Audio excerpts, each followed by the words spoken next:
This podcast is part of the Soul Zone Network.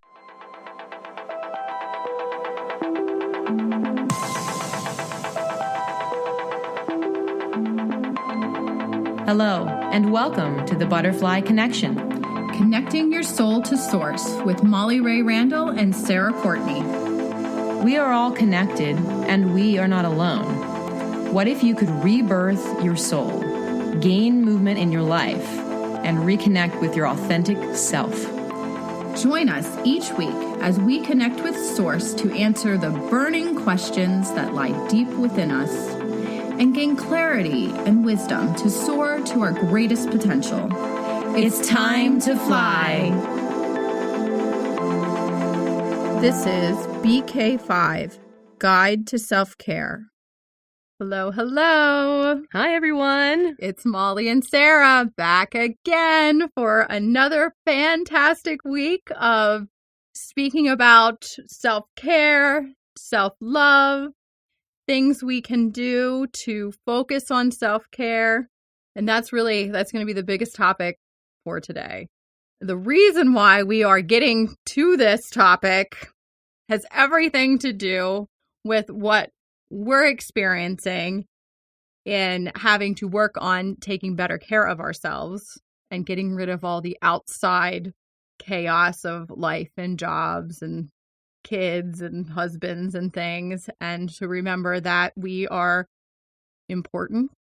And quite frankly, if we are not taking care of ourselves, then we do not take care of others quite as well as we could if we are taking care of ourselves.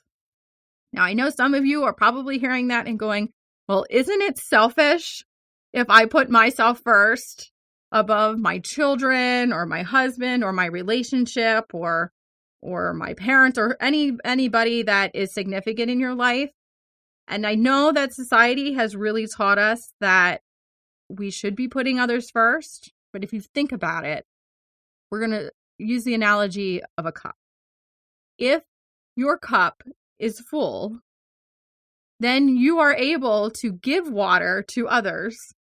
If your cup is empty, then you're not able to even help those around you in a way that you would be able to if your cup was full. Right. And if your cup is overflowing, then all that is pretty much just a mess right in front of you. And then you focus on the mess instead of giving to yourself and giving to others. And I was just thinking about that this week. It's where does the stress really come from in our lives? If you could sit down and write down all the three main stressors in your life. I know for me, it's, raising my child. It's making sure that I have my job in check, and it's the relationships around me. So those are my three things, my three stressors. But really, what can be stressors are actually the things that we should be focusing on. And one of those things to focus on also is ourselves. So I think if you could take stress list and turn it into all of the things that you want as a priority in your life, then you can start to work to fill the cup in the different pieces, in the different ways that you need to in order to create balance. Because self-care is just one thing in terms of balance that we need to have in our lives. And like Molly said, you can't be things for others. You can't take on those roles if you don't put yourself on the list. So that's something we really need to think about, because we don't put ourselves down as a stress on our list. It's usually everything else going on. And so that's what I've come to discover this week is my list has been full of a lot of things, but I have not been on it. And what's interesting, I'm going to play a little bit on what Sara's saying about a stress list. If you are taking care of yourself, and everybody can might have their own definition of taking care of themselves. I'm going to tell you what my perception of taking care of self is. So taking care of self for me is eating. I am guilty of getting so caught up in life that I might eat once or twice a day. that first and foremost, not good for my system, not good for my metabolism, not good for my capability to think well. So, first and foremost, make sure you're eating and make sure you're drinking. We need our water. It's so important to live and thrive. Yes, I am guilty for that. Not drinking enough water. Yeah. Mm-hmm. Then the next big thing on the list is sleeping. Our bodies need sleep. And more than 3 or 4 hours or 5. We're not Energizer bunnies, and even the Energizer bunny battery runs out. You got to fill it up again. We're the same way, where we can go so long, but we need that restorative sleep. So big things on the list. Make sure you're getting enough sleep. Make sure you're giving yourself enough water. Make sure you're eating and eating regularly. And we're laughing here right now because Sarah's stomach literally just grumbled when I said, make sure you're eating. So yes, Sarah understands. Right, because I haven't eaten yet really today, so I'm already in trouble. Right, so we're all going to be working on this self-care thing this week and for weeks to come. We've got those 3 main things. And then other self-care is you got to have some hobbies. What are some things that you enjoy doing that you can maybe set aside and do for yourself? Sarah and I, we're musicians. We have that soul connection to music. It's very relaxing and healing and a great stress reducer for us. Yes, and I really feel like you all out there probably have something, even if it's something really small, that you love to do on the side that you always say, oh, I just never have time for that. It could be something as simple as just being able to sit down for 5 minutes and have a cup of coffee in a nice quiet place where you can just kind of clear your head. It doesn't even have to be something specific or that where you have to go someplace to go do it. Mm-hmm. It's allowing yourself to have the time set aside for you. Right. And the important thing is once you get those essentials of eating and sleeping and drinking, which is your physical self-care, we now have emotional self-care and spiritual self-care. The mind, body, spirit all goes together. So what Sarah's saying with finding that hobby or something that really brings you joy, painting or reading or anything like that, walking, any of that, you want to make sure that you're doing that, as it's really important for your mental and emotional self-care. Yes, and we're very, very good at scheduling our lives, aren't we? We all have smartphones or some sort of a scheduling thing that we use on a daily basis to schedule doctor's appointments, taking child to a sporting thing, a practice or a game, whatever it may be. We're really good at scheduling all that stuff.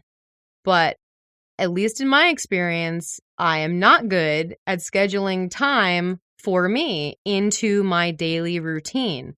It's one thing if you do something nice for yourself once a week, that's great and everything, but we have stress and anxiety and fears and worries on a daily basis. So I think it's so important that you don't just say, oh, I'm going to add this. You have to literally schedule it because that's how our lives work these days. We have to schedule things in until it becomes part of the routine, like brushing your teeth. So it is that important, my friends. It is that important that you should be scheduling it in because you're worth it. Period. You are worth it. You are worth taking the time for you. As you take that time for you, here's the beautiful thing about your stress list.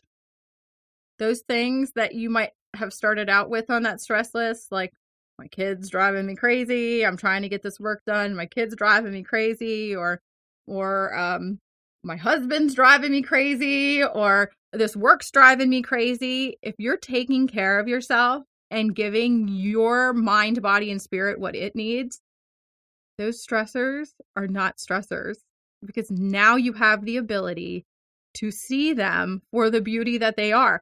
Our children, we don't want them to be stressors. We all have that. We all have that when our minds are filled with 50 things we need to do and the kids are like, Mom, draw me a picture. How do you spell this? Or anybody, like your spouse, or even your pets. Even your pets can be stressors if they're getting into things while you're trying to get work done. But when you start to take care of yourself and your kid comes to you and says, can you help me with this picture? Instead of thinking in your mind, oh, one more thing to add to my list, you can actually take that moment and that little piece of time and go, sure, let's draw this picture together. And now it went from a stressor to a joyful list.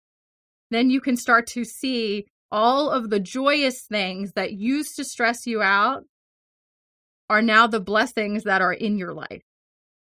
Right. And think about it this way. When we have stress, when we feel stress, certain chemicals get released in the brain for stress.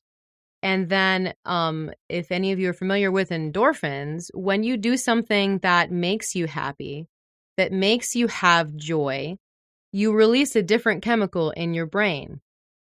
And from the research that I've read, that negates the stress because you're changing literally the chemistry of your brain. And I guess I felt the need to say that in a scientific way because our body chemistry is what we choose to do on a daily basis. Our body chemistry is what we eat.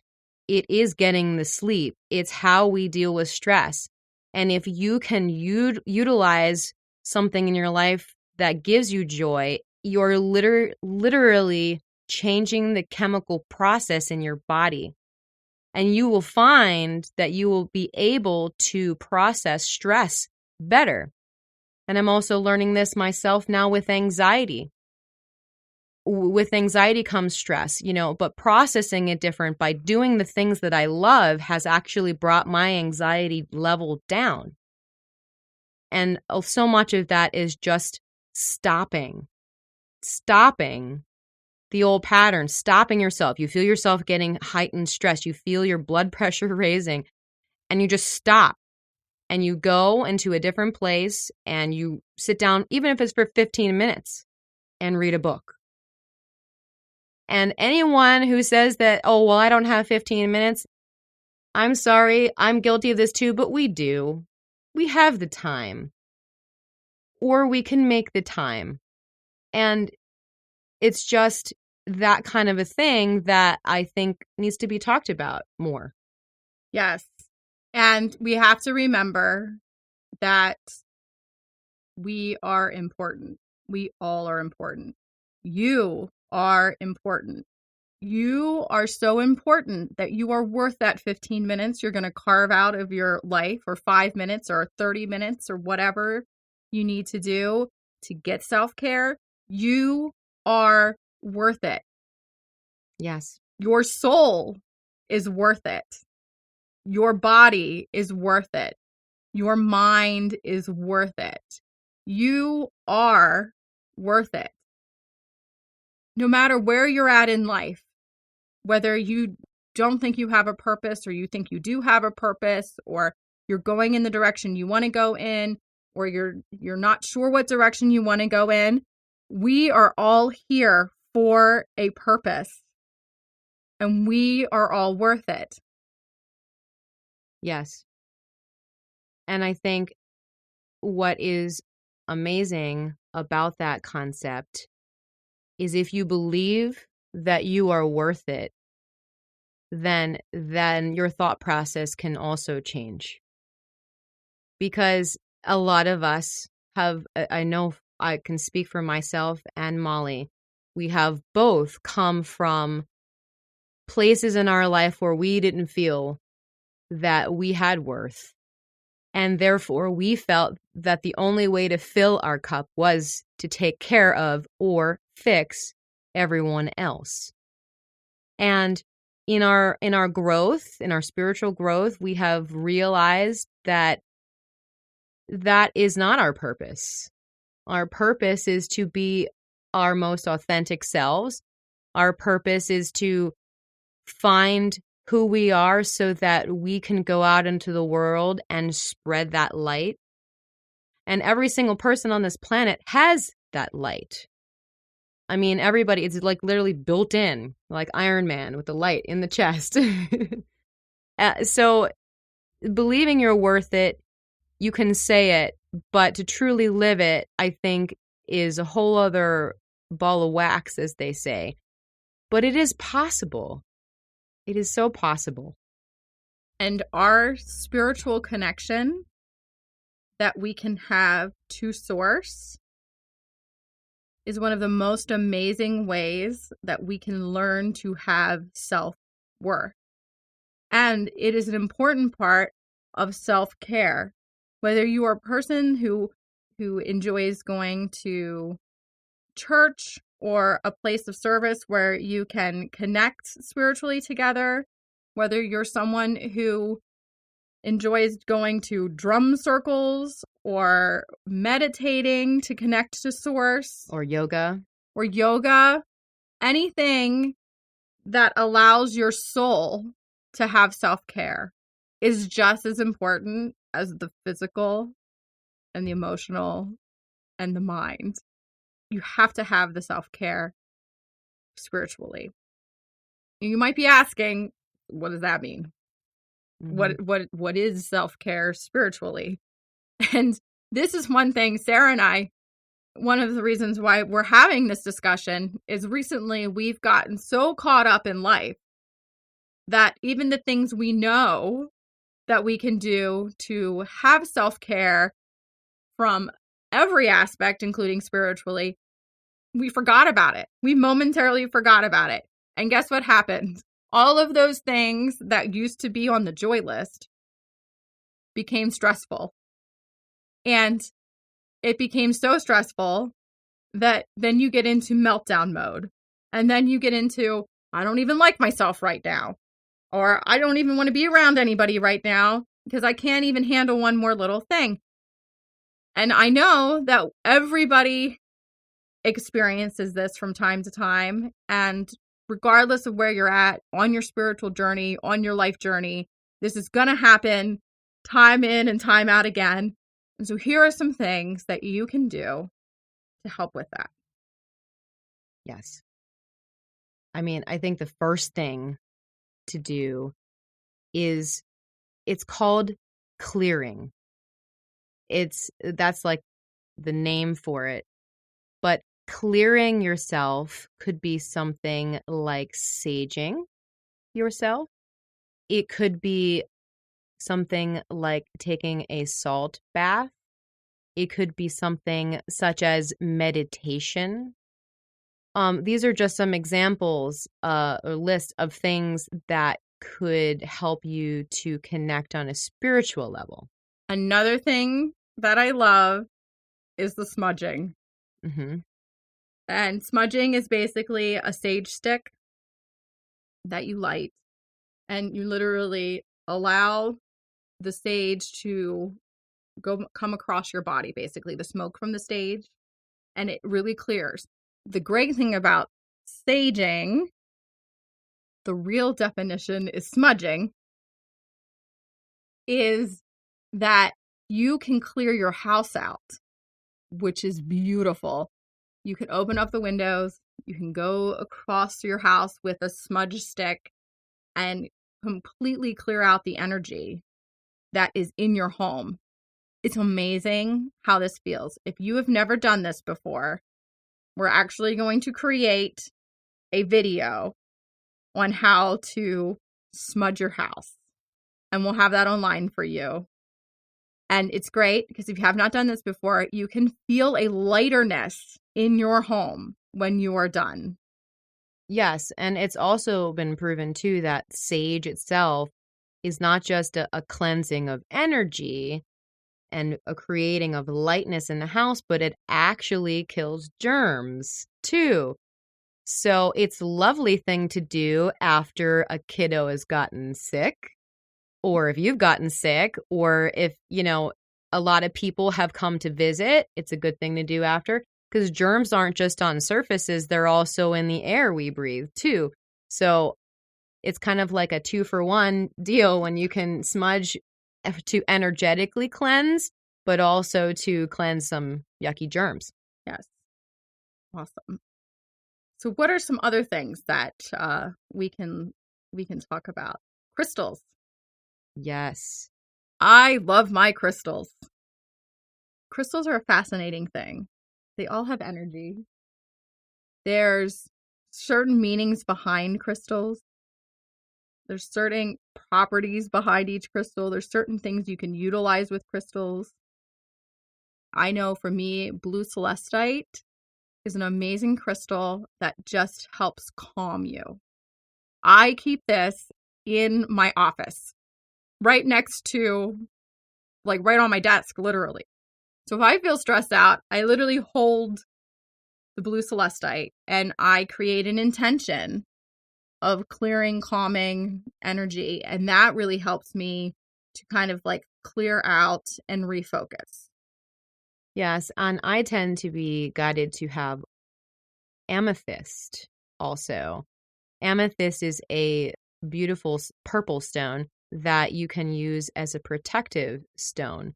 If you know you're going to be in a situation where a lot of people are going to be around and you have to control your energy in such a way where you need to shield yourself, if you feel as though you have empathic abilities or that you know that you're an empath, I carry that around with me, or I wear it around my neck all of the time, as much as possible, and that helps me to shield myself from harsh energies or just a lot of energies at once. Yeah, that's really great. So all of these little things that we have briefly talked about with you are ways that you can start to spiritually clear. There's also some great meditations that help you to ground yourself. One way that you could quickly start to ground yourself is literally by closing your eyes. And, well, the great thing, if you really want to take it to the biggest heightened response possible, go outside barefoot in the ground and stand there and put your feet into the ground and feel the earth. Feel the grass or whatever it feels like. Just imagine your tree and the roots are going down into your feet and you are going into the earth. You're connecting with the earth. It's very grounding. Now, if you cannot get outside, you can still do the same thing, even with your shoes on. You can stand there and just imagine yourself as a very strong tree with roots just going into the ground. And it is amazing how much that can re-ground you. It's amazing how much it can just make you think clearer. Yes, definitely something that is very helpful, especially when you have a break at work and you want to walk outside, pending the weather, of course. Yeah, all of these things are such great examples. And of course, we here at the Butterfly Connection also provide every week with our podcast a journaling exercise. And I think that's another amazing example right there. Journaling is another way to spiritually connect, to get that balance in your life, to give yourself the self-care that you deserve to have. And we provide a guided journaling exercise every week. And so this week, we are definitely going to have one of those for you. So make sure you head on over to our website, www.butterflyconnection.com, under guided journaling, and you'll find one for this week's episode specifically about stressors and self-care, and we'll have all sorts of wonderful goodies for you. Yes. And the great thing about this guided journaling exercise, we do have a meditation as well. This is really fantastic to do before the guided journaling exercise. And quite frankly, the meditation itself can be utilized really on a daily basis. You don't just need to utilize it for the guided journaling exercise. And these things are free for you to download and listen to. And our intention is to help you in any way that we can along your way with self-care. Yes. So our call to action for you this week is get out your schedule books, look at your life, look at that, because, we say our life is in our schedule, which is not true, but, and see if you can carve yourself out 15 minutes a day to truly spend some time with yourself and give yourself the self-care that you deserve to have because you are worth it. Yes. And after you carve out those 15 minutes, head on over to our Facebook page. We would love to know what you are doing for self-care. We truly believe that as we come together as a community and share what we are doing in order to create self-care and spiritual awareness and growth, that we can provide tools and other ideas for one another with that. Because, we just don't always think of the same things at the same time. So please come over. And the Facebook group is just the Butterfly Connection. Please join and share with us any insights you have, any ideas. We really are creating a community of like-minded awakeners, and we would love to have you on board. Absolutely. Well, that is all for this week. We are so blessed that you were here to listen, and we look forward to another fantastic week of messages for you.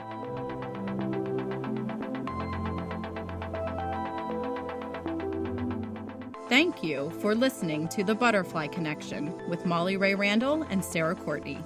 Check out our website at thebutterflyconnection.com and download our free weekly guided journaling exercises. We would love to hear from you. Subscribe to our podcast and give us a review. Follow us on Facebook, Instagram, and Pinterest. And join us next week for another soul-connecting conversation.